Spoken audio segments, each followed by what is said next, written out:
If you're an empath, you've probably noticed a pattern in your relationships. You keep attracting the same type of person, emotionally unavailable, self-centered, draining. This is not a coincidence, and it's not your fault. The psychology behind why narcissists are drawn to empaths is both fascinating and heartbreaking. And once you understand it, you'll finally see why this keeps happening. Most people think narcissists choose empaths randomly. They don't. It's actually a calculated, almost unconscious, pattern of predatory selection. Narcissists are like hunters, and empaths are their ideal prey, not because empaths are weak, but because empaths have exactly what narcissists need and can't get anywhere else. In this video, we're breaking down the psychology of why this attraction happens, and more importantly, how to recognize it before you become someone's emotional supply. If you've ever wondered why you keep ending up with the same type of emotionally unavailable person, or if you're currently in a relationship that feels draining, stay with us until the end, because understanding this pattern could literally change your life. Now let's talk about why empaths are vulnerable to this dynamic. Empaths have several psychological traits that make them attractive to narcissists. Let's break down each one. Trait 1. Empaths are solution-focused. When empaths see someone hurting, they immediately want to fix it. This creates a problem for them. They assume that if they just understand the narcissist deeply enough, if they just love them completely enough, if they just support them, then the narcissist will change. But that's not how narcissism works.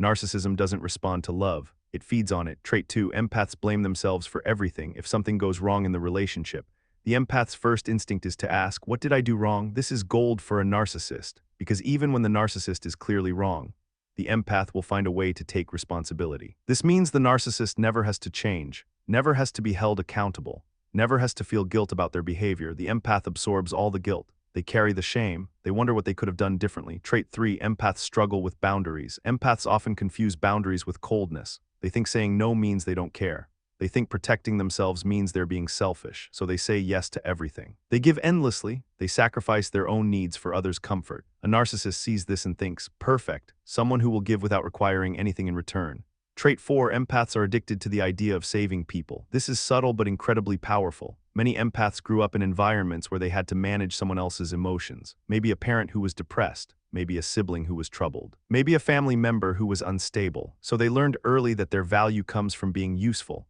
from being the emotional foundation for someone else. A narcissist recognizes this immediately, and they exploit it perfectly. Here's where it gets interesting. Narcissists are actually very good at reading people. They have to be. They can scan a room and identify who is empathetic, who is kind, who is likely to see their pain and want to help. They can also identify who has low self-esteem, who questions their own perceptions, who will blame themselves first. When a narcissist meets an empath, they recognize the opportunity immediately. But here's the critical part.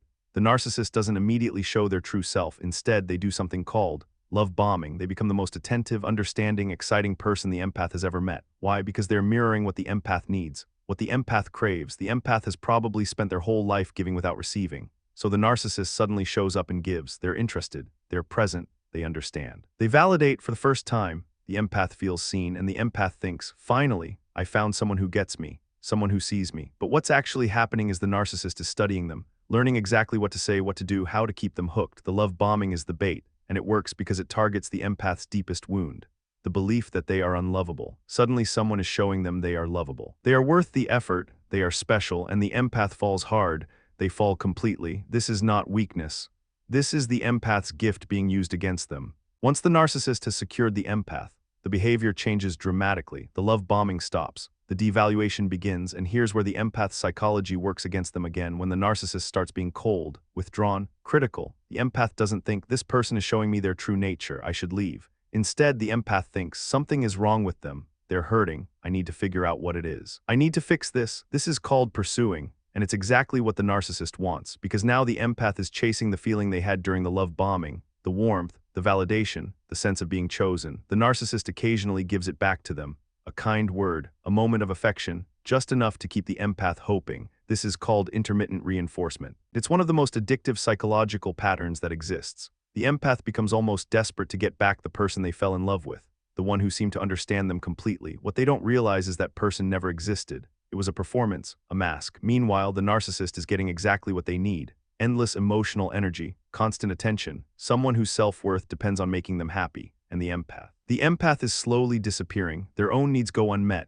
Their own boundaries get erased. Their own sense of self starts vanishing. But because the empath believes love should be unconditional, they don't leave, they stay. They try harder. They love more desperately, and the narcissist knows they will. they count on it. So here's the question that haunts so many empaths. Why does this pattern repeat? Why do they leave one narcissist and end up with another? The answer is that empaths haven't healed their core wound yet. Most empaths unconsciously believe they are responsible for other people's emotions. They believe that if they just love enough, sacrifice enough, understand enough, then they can fix someone, and more than that, they can prove their own worth by fixing them. This belief was probably installed early, maybe from a parent who was emotionally unavailable, maybe from a family that required them to be the emotional caretaker. So they unconsciously seek out people who are emotionally unavailable, people who need saving, because fixing an emotionally unavailable person feels like proving that they themselves are worthy of love.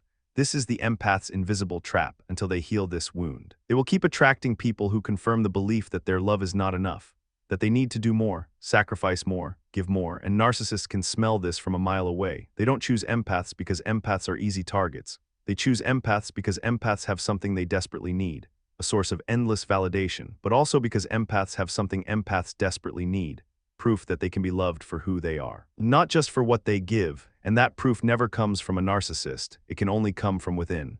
If you recognize yourself in this video, understand this: you are not broken, you are not too sensitive, you are not unlovable, you are someone with an enormous capacity to love, and that is a gift, but gifts can be wasted on the wrong people. The real challenge for empaths is not learning to love more, it's learning to love themselves first, because once you do, you stop attracting people who take from you. You start attracting people who actually see your worth. If this resonated with you, please subscribe and let me know in the comments. Do you recognize this pattern in your own life? I read every comment and would love to hear your story. And remember, your sensitivity is not a weakness. It's a superpower, but only if you protect it. Thank you for watching.